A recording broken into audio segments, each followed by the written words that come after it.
When the bomb detonated, I remember distinctly feeling the heat and the rush of air come from behind me, and basically just forced me to the ground. This bomb was built for one purpose, to cause as much harm to personnel as possible. I remember the light and a lot of debris, then the shock wave that hits you. Every hole that was in the building was a nail, and they could tell where I had been standing because there was an outline of person on the glass here. All the nails that were going to be there were in my body instead. It's one thing to set a bomb with a timer and walk away from it. It's a whole other thing to stand across the street, see someone lean over your device and click the button.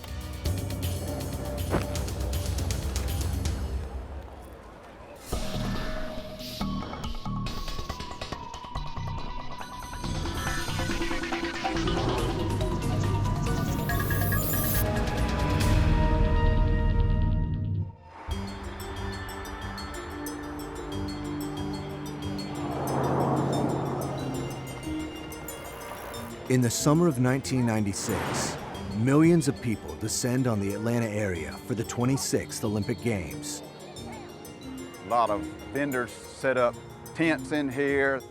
Right along in this area here was the AT&T Global Olympic Village. The park was fairly full. I would say probably in the neighborhood of 70 or 80,000 people in the park. A very festive time.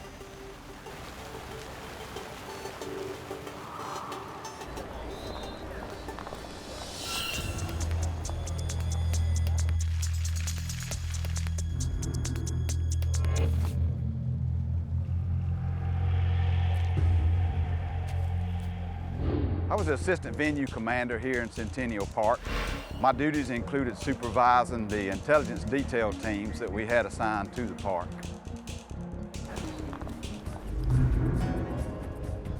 What was this? About 12:50 that evening, I was walking on the sidewalk up near the AT&T tower.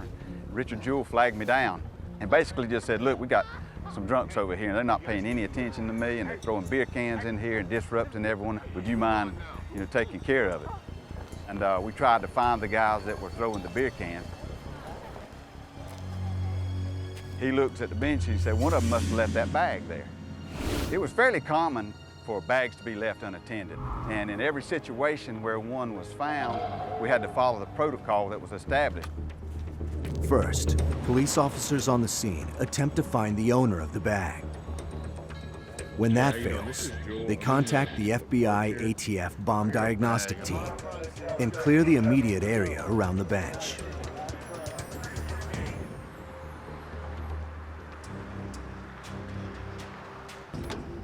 At 12:58, Atlanta police receive a 911 call. Atlanta, 911. There is a bomb in Centennial Park. You have 30 minutes.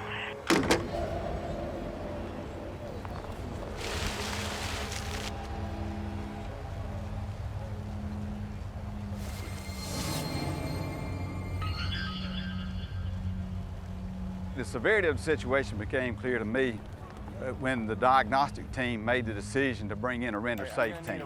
I knew at that point that we had to evacuate that area. But moving tens of thousands of people out of a 100 square yard area is easier said than done. Some people became very resistant to moving. And you got to remember that part of the park, right in front of the stage, was a focal point, and people didn't want to give up their seat for something that may not turn out to be anything. As security continues working to clear the area, Alice Hawthorne, a 44-year-old mother of two, is posing for a picture. 1, 2.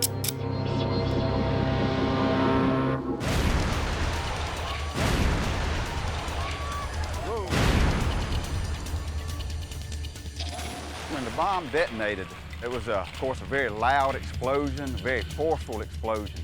I remember distinctly feeling the heat and the rush of air come from behind me, and basically just forced me to the ground. I looked around and people were screaming. There were many severely injured. Of course, we were tending to our own people as well. really up until the time that it exploded, we still wasn't sure that it was a bomb. Because if I'd have known that it was a bomb, I wouldn't have been standing 18 steps from it. The nail-filled bomb blasts shrapnel in a radius of several hundred yards. EMS units evacuate 96 victims to 4 hospitals. Alice Hawthorne dies instantly. Another victim, Malie Uzenul, a cameraman, dies of a heart attack while running to capture the scene. Who would have thought that somebody would bring a bomb into Atlanta, Georgia and detonate it while the Olympics was going on? I was surprised, to be quite frank with you. The backpack that the device was placed in was a military-style backpack, which is commonly called an Alice pack. That also gave us some suggestion that maybe our bomber had some experience in the military. Once authorities secure the area, the FBI, ATF, and other agencies go to work. Investigators interview witnesses in an effort to piece together the events leading up to the explosion. Richard Jewell, the security guard who first spotted the pack, tells authorities about the group of rowdy men last seen around it. Right away, a unit is dispatched to track them down for questioning, while the rest of the team begins the painstaking task of deconstructing the scene. They do line searches, they sift through the dirt of the crater, and they come up with everything that is to be found. Each fragment tells a story. What we can tell at the crime scene was the fact that it was a very large pipe bomb. We knew at that time, before we left Atlanta, that it was at least 3 pipes because we found 6 end caps. The team collects over 500 bags of debris containing 500 to 600 individual pieces. All of the pieces are flown back to the FBI Explosives Unit in Quantico, Virginia. Within hours, they identify at least one of the bomb's components, a smokeless gunpowder. We attempt to identify the explosive material that's used in the device itself. This may give us valuable information if we identify a suspect. A complete analysis will take weeks or longer. Back in Atlanta, the media quickly declares security guard Richard Jewell a hero for discovering the pack in time.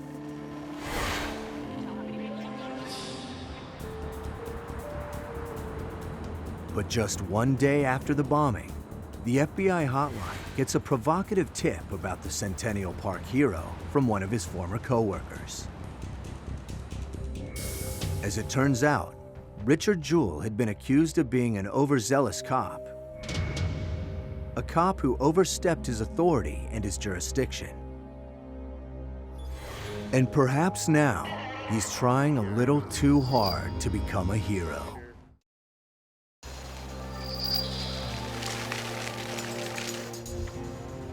As agents in Atlanta question hundreds of witnesses and suspects in the Olympic Park bombings, examiners at the FBI lab in Quantico sift through the evidence. We will go through those 500 bags of debris, determine what the components are, and come up with a logical scenario for how the device was placed. They determined that the bomb was made up of 3 12-inch steel pipes. Each of the 3 pipes contained over a pound of smokeless powder and 160 nails. The bomb was powered by a 12-volt battery with a wind-up clock as a time delay detonator. A steel plate focused the shrapnel in a concentrated area. A total of 480 nails were taped around the pipes with duct tape.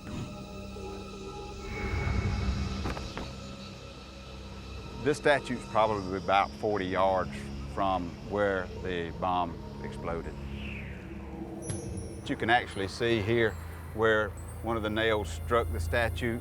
Over in this area, you can see other areas that were struck by shrapnel and debris from the explosion. There's no question in my mind that this bomb was built for one purpose, and the purpose of that was anti-personnel device, to cause as much harm to personnel in the vicinity of this bomb exploding as possible.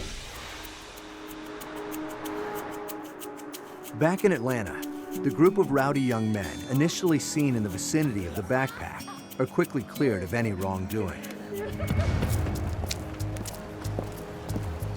With precious little to go on, the FBI doesn't conduct an official profile on the bomber. But it isn't long before the media comes up with its own hero bomber theory. And suspicions soon turn to the man that discovered the bomb, Richard Jewell. And the idea that this was similar to the fake bomb in the LA Olympics that happened a number of years before, where the guard planted the fake bomb on a bus and then pretended to find it so he could then gain recognition. It's not been uncommon that that person in the end was the person responsible because they wanted to look like the hero. Richard was fairly overzealous when we were trying to determine whether or not the package belonged to someone. He was very adamant about going from person to person. It was an urgent situation for him. Determining whether that urgency stemmed from Jewell's keen sense of duty or a twisted need to feel important requires a deeper look into his background. And investigators soon discover that Jewell's work history is anything but spotless. As a part-time security guard at an apartment complex, he once arrested a couple for making too much noise. What seems to be the problem? You're being serious right now. He was arrested for impersonating a police officer and ordered to seek psychological help. Let's go. On Saturday, July 30th, 1996, the same day Centennial Park reopens, an Atlanta newspaper breaks the Jewell story. That morning, federal agents greet Jewell outside his mother's home and ask him to come to Atlanta headquarters. Ultimately, you just you read the body language. Okay, Richard, let me get you the sign right at the bottom down here. When they said you have the right to counsel, Richard's antenna goes I'm up. not gonna sign it. I need to call my lawyer. He knows what this means. He said, I want to call my lawyer. And at that point, that's when he started making phone calls to me. I said to him, have you seen the headlines in the newspaper? The FBI suspects Hero Guard may have planted bombs. So what the hell are you doing? Jewell is released and warned not to leave the city. On July 31st, an army of FBI agents swarm in to execute a search warrant. They took nails, they took tape, they took basically common household things that could in some way be used in making a bomb. But most incriminating is a segment of corrugated fence from Centennial Park blown apart by the explosion. When law enforcement officers are involved in criminal investigations, it is not a good practice to take anything from the scene, especially some type of memorabilia or a keepsake. Tired of unproven accusations and relentless media attention, on August 4th, Richard Jewell takes a voluntary polygraph test. Did you tell me The results are inconclusive. Good response. Starts right on time. But just as suspicions in the media are reaching a fevered pitch, the FBI files for a court order to get voice samples from Jewell to analyze against the 911 call made the night of the bombing. 30 minutes.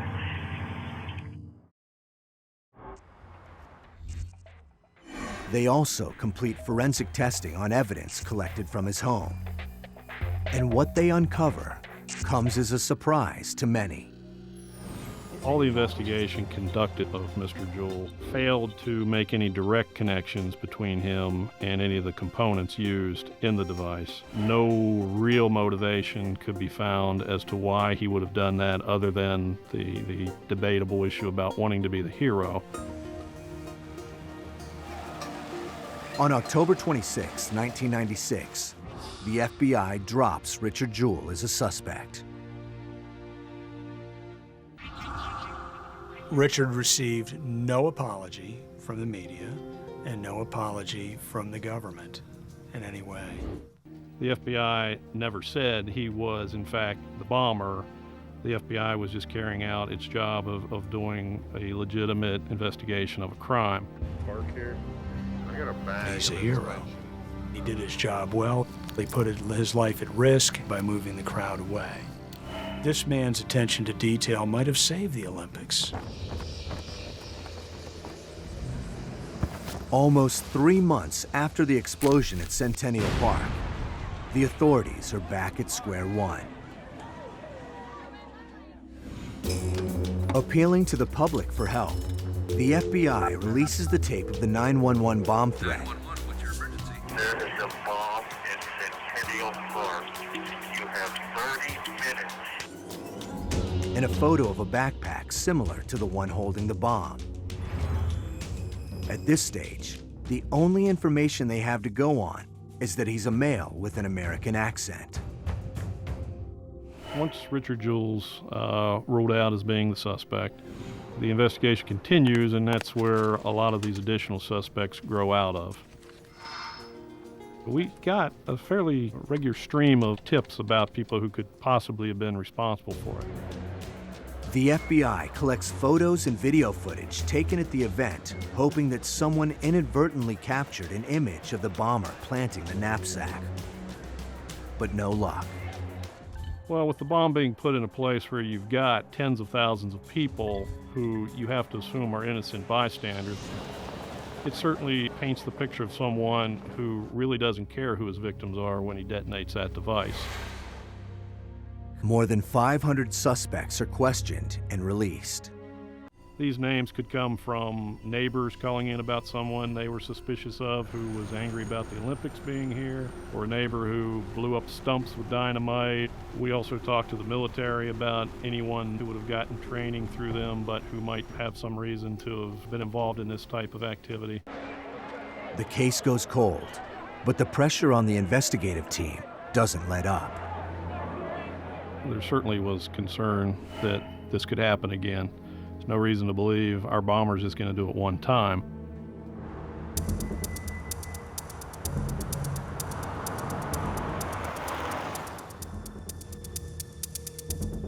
My wife has a law office at the Sandy Springs Professional Building, and on that particular morning, we had our daughters in a makeshift nursery in the corner of the building. I called the office from my cell phone and asked the clerks to please have the girls ready to go in the lobby because I just wanted to have a quick pick up and go. And that turned out to be the most important phone call I think I ever made. A render safe team is made up of highly skilled explosives experts who are brought in to assess a potential bomb and then move it or render it safe before it can cause harm. For 173 days, the FBI has been stymied in their hunt for a suspect in the deadly Olympic Park bombing. But 15 miles away, in Sandy Springs, Georgia, an event is about to take place that could throw the entire investigation into question.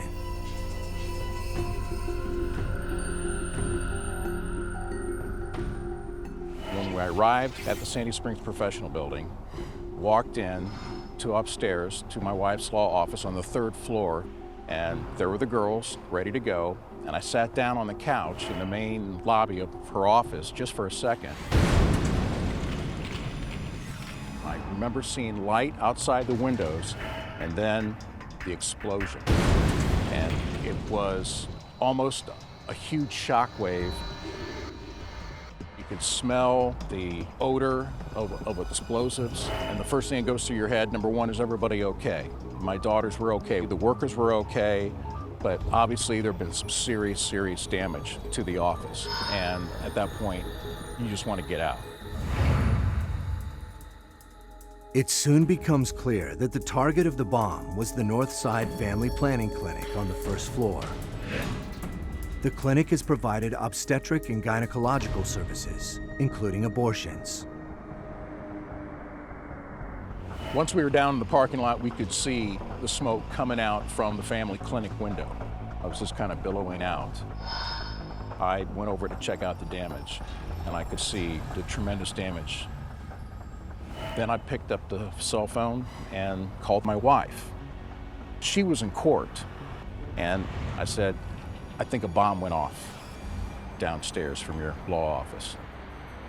And she immediately got in her car and got to the scene. Then I picked up the cell phone and called the radio station.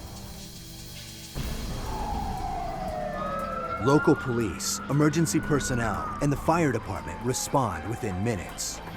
The FBI and ATF are right behind them. The device was placed on the outside wall against where the abortion clinic was located, near a window. When the device detonated, the blast went through the window, causing a great deal of damage inside the clinic. At that time of the morning, there really wasn't anyone outside, so we did not have any injuries outside. There weren't any injuries inside either. Investigators immediately get to work collecting as much information and evidence as they can. I stayed on the scene for probably the next hour and continued to report the story for my radio station. And then my wife managed to jump the crime tape and came and joined me on the front lawn, and we embraced, and at that moment I said, it's over. I go, everything's fine, it's all over. At 10:37, an hour after the first explosion, a second bomb detonates. I remember the light and a lot of debris.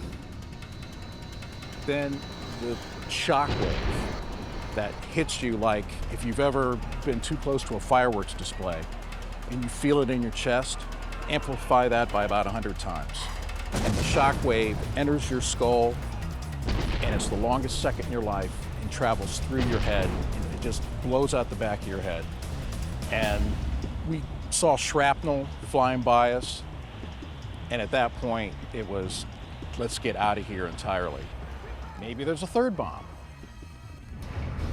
Luckily, a line of parked cars absorbs much of the impact. Several people were down with injuries. Fortunately, nobody killed, but still injured, and people were tending to them. When we got word that another bombing had occurred, certainly it crossed our minds that it could be related, could be the same bomber. And I say that based on the fact that most metropolitan areas, including Atlanta, don't tend to have a lot of major bombing. But the two targets, an Olympic concert and an abortion clinic, have no obvious connection. More importantly, trace evidence on the scene suggests that the type of explosives used in the bombings were not at all similar.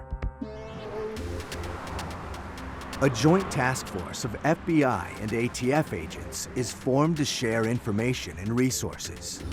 As the news gets out, investigators find their first lead. A witness told us that he had been going by this location about 6 in the morning, the day of the blast. He had observed an individual crouched down to where the secondary device had been located. He described the individual as a white male wearing a hooded sweatshirt. He also described the individual as having what he described as an entrenching tool, which is a small, collapsible military-style shovel. Security camera footage corroborates the witness account, but fails to record the suspect's face. A composite is released based on the vague description. For now, it's the best they've got.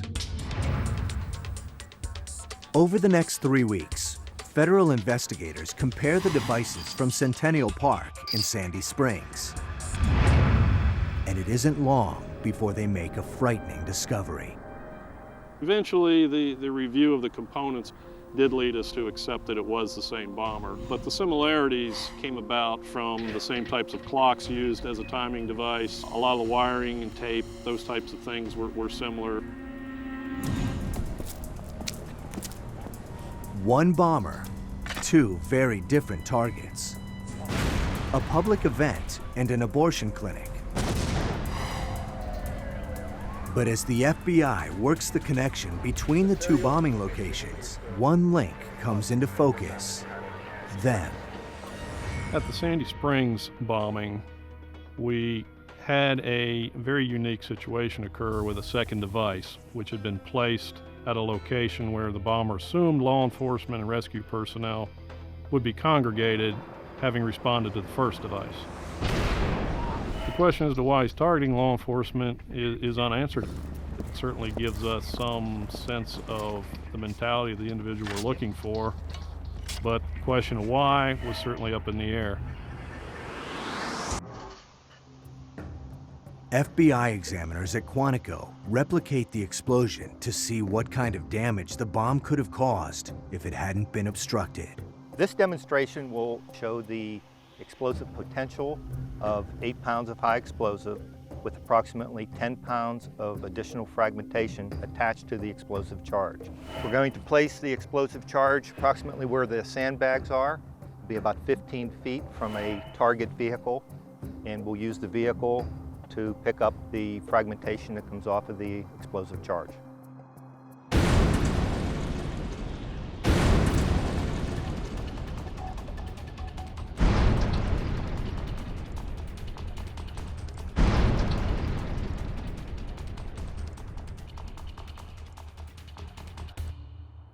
Cars parked in the vicinity took the majority of the shrapnel, and it didn't cause as much damage to law enforcement personnel or first responders as the domestic terrorists would have liked to see. Investigators are still not clear on the bomber's motive, and so far his attempts have mostly failed. But the FBI knows they haven't seen the last of him. And so the bomb hit and I just went straight down here.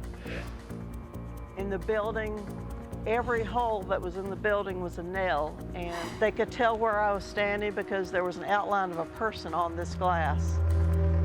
All those nails got me instead. Armed with only a vague description and no discernible motive, the FBI-ATF Joint Task Force alerts state and local authorities about the bomber and the potential for additional attacks. Having a secondary device in bombings is very rare. Something that is taught to some degree in the military as a tactical maneuver gave us yet another reason to think our bomber might in fact have a military background. They interview and release hundreds of suspects. It was time-consuming and tedious, but it's the kind of thing that needs to be done in this type of investigation.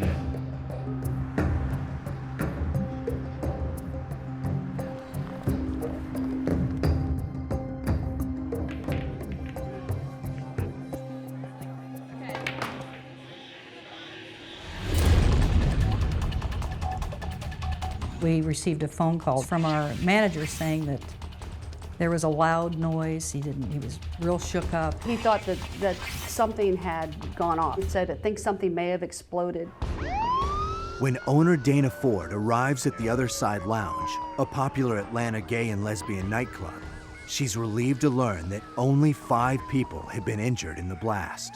I mean, who thinks bomb? I mean, now in today's day, we might, but back then, the terrorism wasn't on everyone's tongue. We got a phone call and had been advised that there'd been yet another bombing, this one at the Other Side Lounge, and in fact, that a secondary device had been found. Bomb techs work through the night to stabilize the secondary device. But when a robot tries to disarm the bomb, it explodes without warning.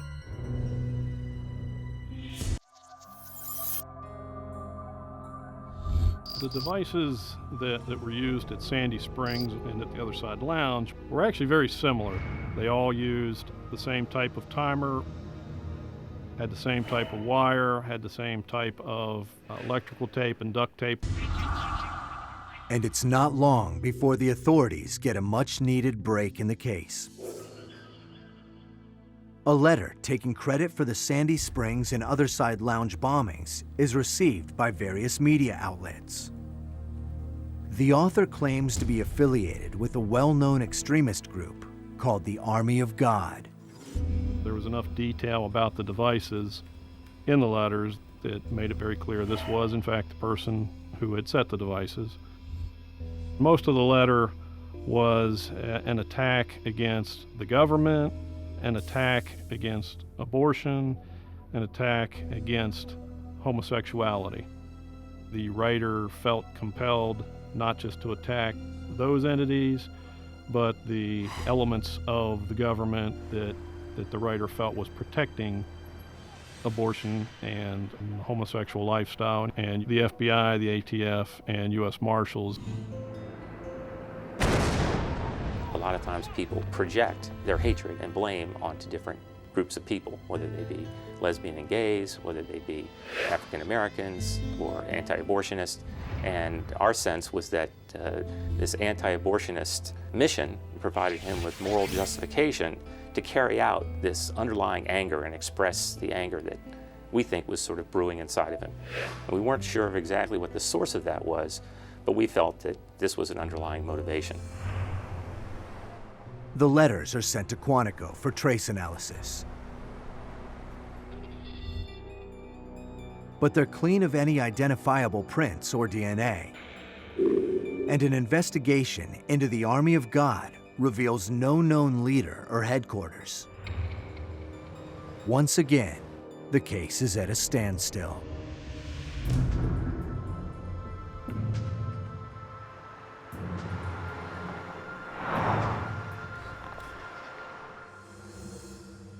When I came into work that morning, I always parked down here, and Sandy always parked in the upper parking lot.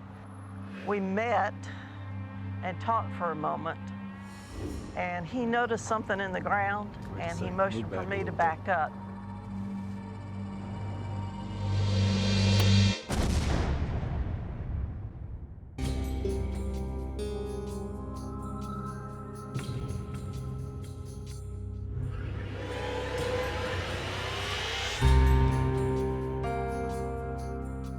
The nails, of course, went in, broke my left leg, blew the skin and muscle off my shins on both.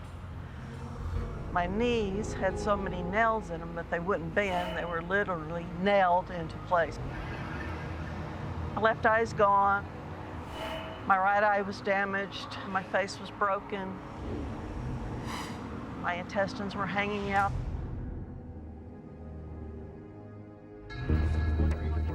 It's got a 20B at 1700 10th Avenue South, 1700 10th Avenue South at Birmingham Women's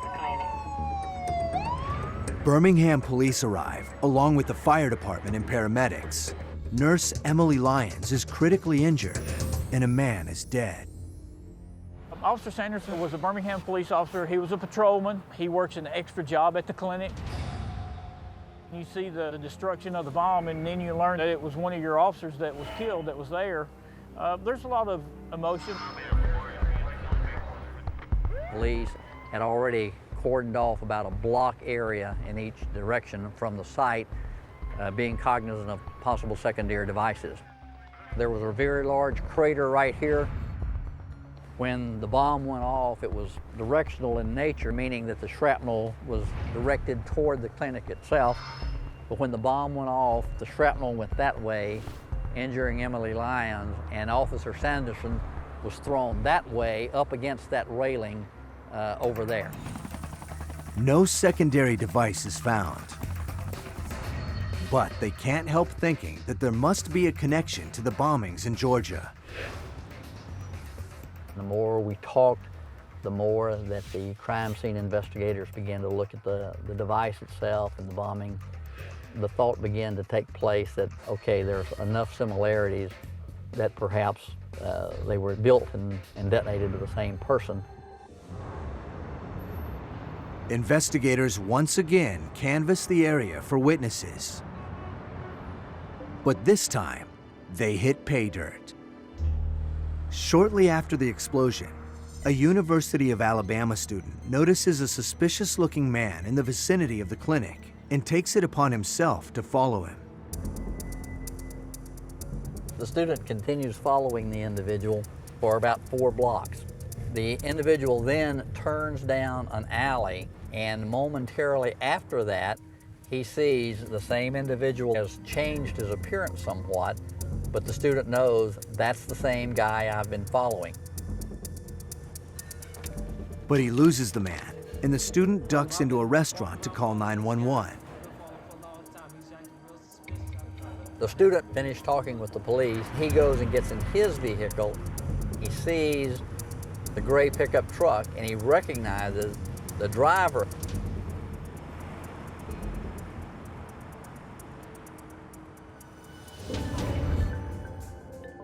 The license number, North Carolina KND 1117, gives the Bureau their first break.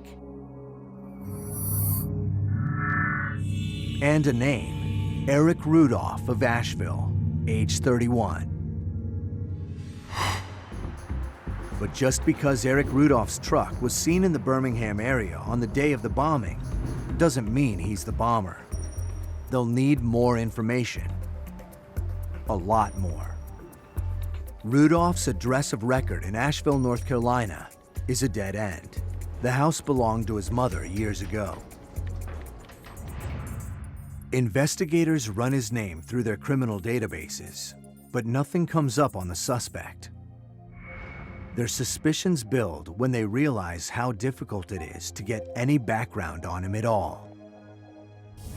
He didn't have a bank account, paid most of his bills either with cash or with money orders. So when you have someone doing that type of thing, it's hard to track them or to trace where they've been. But the deeper they dig, the more Rudolph seems to fit the profile. According to a number of witnesses, Eric had, since high school, expressed anti-government, anti-Semitic, and very racist sentiments. Eric had spent 2 years in the U.S. Army. But when he came back, he had changed, that there was something more sinister. Eric was not unlike a lot of bombers, a very secretive individual, a very passive-aggressive individual. The significance of that for us in the investigation is that people who are given to introversion lead compartmented lives. They don't disclose to other people all aspects of their life. Meanwhile, an ATF explosives lab determines the device from Birmingham to be similar to the Atlanta bombs, with one gruesome difference. This time, a remote control was used. It's one thing to set a bomb with a timer and walk away from it. It's a whole other thing to stand across the street, see someone lean over your device and click the button and watch that device blow that person up right in front of your eyes. The FBI told us that it had been remote controlled. All I could do was cry. You know, they're telling me that this person stood across the street and pushed the button intentionally to kill us. Why? He wanted to actually see it, and he was taking risks to see it. So this told us that he was escalating his attacks. But investigators soon get another break when they track Rudolph to an address in Murphy, North Carolina.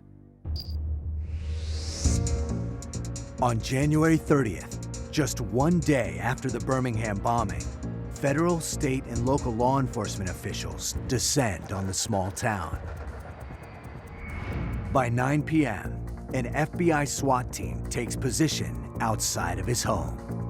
He was on his turf, and we knew we were here for the long haul. Almost a year and a half since the first in a series of bombs exploded in Atlanta's Centennial Park, a multi-unit strike force prepares to raid the home of Eric Rudolph, the man they believe responsible for 3 murders and dozens of injuries. When we went into the trailer, we found somebody who left in a hurry. The door was open, the light was on, and there was, I think, $1,600 cash. He definitely wasn't planning on coming back. Investigators uncover dynamite residue, pieces of a model airplane remote control like the one used in Birmingham, and another grisly connection to the homicide there. During the autopsy of Officer Sanderson, part of a radiator hose clamp was found inside his body. A receipt was found that showed that on December 24th, 1997, approximately 1 month before the bombing, that he had purchased the exact same hose clamp that had been identified. Suspecting that Rudolph has fled into the surrounding mountains, local and federal authorities begin combing the notoriously dense Nantahala forest. You could be standing 4 feet from someone and not see them, and we knew we were in for a long haul. Investigators set up a makeshift FBI headquarters at the nearby National Guard Armory. Little do they know, they're not the only ones hunting in the forest. On February 7th, 2 men stumble upon Rudolph's truck in the woods just south of Murphy. The search team beats the bushes looking for him, but finds no trace.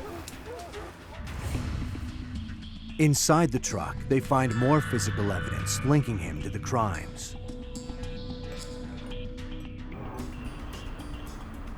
Over the next few months, investigators do all they can to locate Rudolph. In a normal fugitive case, you talk to people and somebody along the way has seen the person you're looking for. In this case, nobody had seen him. He had told several friends that if he ever got into trouble, he was going into those mountains and no one would ever find him there.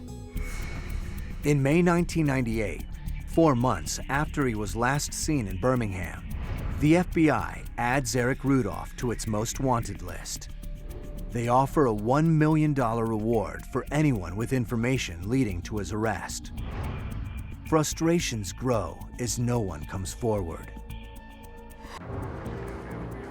We came up with a program called the Scout program, where we hired folks who would work for us. They were outdoorsmen, they were poachers, trappers, and we would meet them up here every Monday. We would provide them with a grid that they would search, and then we would come back and meet them here at the Armory on Friday, where we would debrief them, and then we would do the same thing the next week. Months roll into years with no sign of Rudolph, but the Bureau never gives up. I must admit, it's frustrating. We'd heard every possible joke imaginable regarding how bumbling we were. For 5 years, 3 months, and 29 days, their faith is tested as federal authorities hit one dead end after another. There was major concerns that he would strike again. Our worst case scenario was that he would come out and he would plant another bomb, or that he would shoot one of our SWAT team members as they scoured the woods looking for him. It was always very present in our mind that he was out there, he was armed, and still very dangerous.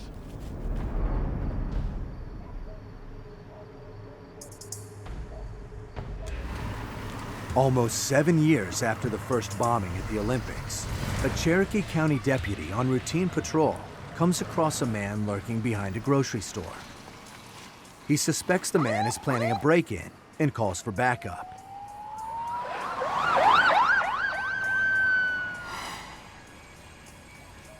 I arrived on scene and I noticed his face and I got a real bad sick feeling. And that's because it just hit me that fast who it was. The suspect says his name is Jerry Wilson. He is taken into custody. We got a hold of one of the wanted posters, printed it off, and we went in there and started talking to him. And then he finally said, you know, I'm Eric Robert Rudolph, you've got me. He said he was tired of running. I don't think I really believed the report at first. Eventually I talked to someone on scene and they indicated, yes, it is in fact him. They'd verified the fingerprints. So it was both shocking, but at the same time, just an enormous relief. The day that Rudolph was captured was a Saturday. And way too early in the morning, the phone rang. It was a friend of ours telling us to turn the TV on. And I said, Rudolph. Yep. He'd been caught. I mean, it was just unbelievable. In custody, Eric Rudolph cooperates fully. pointing out the locations of his well-concealed campsites and the stores he lived off of for so long.